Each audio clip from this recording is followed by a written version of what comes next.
Hey, I'm Brandon, and today we're checking out the Fox Racing comp boots coming in at $260. There is an X version as well for $270. What does that X version get you? You might ask. With the comps in particular, it's going to change up the sole a bit. It's going to go to more of this grid pattern. This is what it's looking like on the non-X. That might be tough to see him like dancing around with these boots, but it is just going to change up the sole, give you a little bit more grip there. So if you're off of the bike, maybe you're clearing trails, walking around, that is going to be the more like X Enduro style sole with that particular option. So just keep that in mind. $10 more if you want that sole.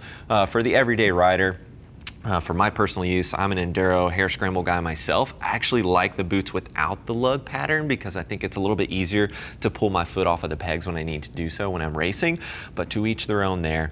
Just a little note there, when I went to the Enduro sole on the Tech 7s that I own, yeah, it was something that I ran into. So just something to be cognizant of there with the X option, if that's something you're looking at. These are the new option though, update from the previous gen. Speaking of the previous generation here, let's pull this bad boy up real quick before we get rolling.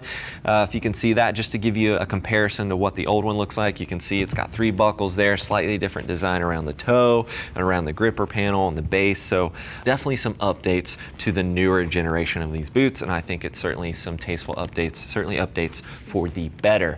Obviously, this is going to be a great option for the entry-level rider out there who's hitting the trails, or you're headed to your local MX park. You've got a good level of protection here at a not incredibly high price point, which is really nice. So if you're just dipping your toes into that application, this could be a great option for you to take a closer look at. But if you take that sport a little bit more serious, maybe you're getting into it a little bit more, you could check out the motion boots. Those are going to have a dual hinge system on the boots, and that's where that torsional and lateral protection comes into play. Like, these are still pretty stiff, like pretty good amount of protection torsional and laterally, but moving up to the motions is just going to give you that extra level of protection. So just something to keep in mind there. Maybe if you're looking for a middleweight, just getting into the sport, the motion could be another great option. That's just going to be a step up from these in particular.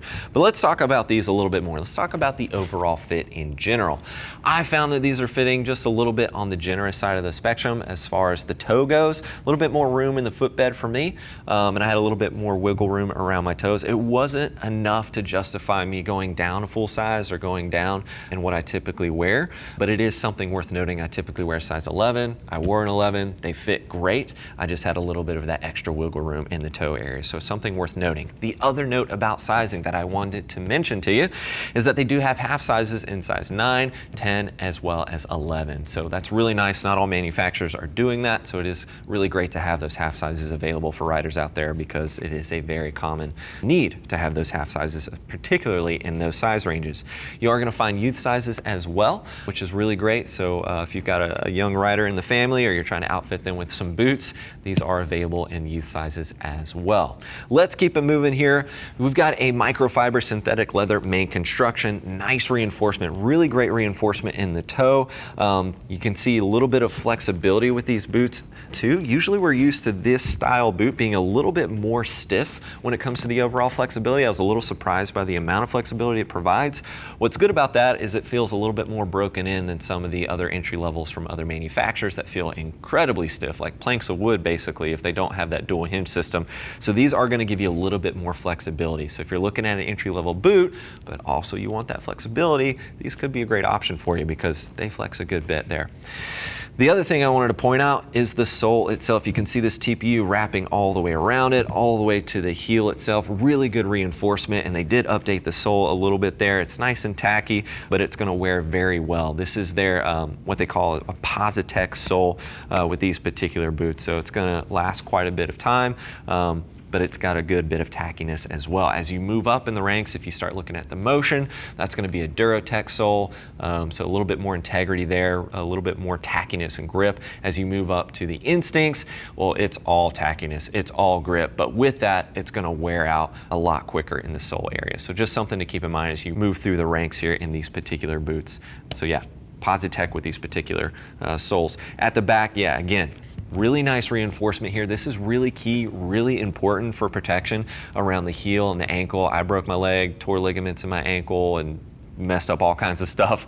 I'm back in action these days, which is really nice, but this is really crucial to locking in the heel and giving you that level of protection if you're coming off of the bike or the bike's hitting you, if you're hitting branches, or maybe you're coming off of the bike and there's a log, you know. So it is nice to have that reinforcement around the heel as well as the toe. This is going to be about 15 to 16 inches tall approximately in the overall height. You can see this nice gripper panel right here on the inside. I wish it was a little bit grippier. For my personal taste, but knowing this is an entry level, I'm not going to knock it too much here, but usually I like a little bit more of a tacky feel in this area. What's nice about this is that it's a little bit tougher, so it is going to help with the wear, the long-term wear in this area. You are gripping the bike on a routine basis, or you certainly should be gripping that frame pretty tight, especially at the MX Park. But yeah, I wish it was just a little bit more tactile for my personal take there. Certainly not a deal breaker, but worth noting there. Now swinging over here, as I mentioned before, the previous gen had the 3 buckle design. We've got 4 buckles on here, so certainly a better design. The buckles themselves are plastic. As you move up in the line, you're going to get metal buckles, so a little bit more integrity there. But this is what you come to expect, you know, when you're looking at entry-level options there. But let's go ahead and open this bad boy up, undo these buckles. Very simple, very straightforward. Obviously they are adjustable. You just kind of pull them out like so, and then you can kind of fine tune the fit as you need to do so. And then swinging on into the inside of these particular boots, you can see we got some 3D mesh that's just going to help circulate some airflow for you on the interior there. You do tend to build a good bit of heat on the inside of your riding boots because in the dirt application you're moving a lot. You're doing a lot more than when you would be riding on the street, of course, as most of you may know. So it is nice to have really excellent circulation with the airflow. So that nice thick 3D mesh on the inside is certainly going to make a difference. And then that's the gaiter. This is not waterproof. It'll help keep out some water, you know, in the occasional splash, I think. From my experience, they certainly have.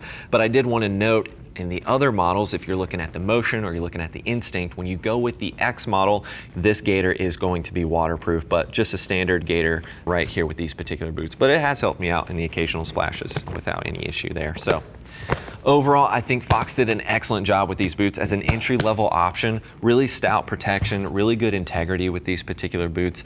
A little bit more flexibility than I personally like for my personal forte, you know, after riding and racing for quite a few years at this particular point. But I like the 4 buckle design. I think the style updates are very tasteful. I like the toe box. Overall, as an entry-level boot, getting into the dirt application, this is really an excellent option from the team there over at Fox. Of course, if you're looking for more details, click that info button. You can take a closer look at these, see all the alternative color options available. As always, if you have any additional questions about these particular boots or maybe some alternative options you're comparing them to, please don't hesitate to reach out to our customer service team. They're all riders, more than happy to get you pointed in the right direction. Thanks for hanging out with me for a bit, taking a closer look at the Fox Racing Comp boots. I'm Brandon. Keep it pinned.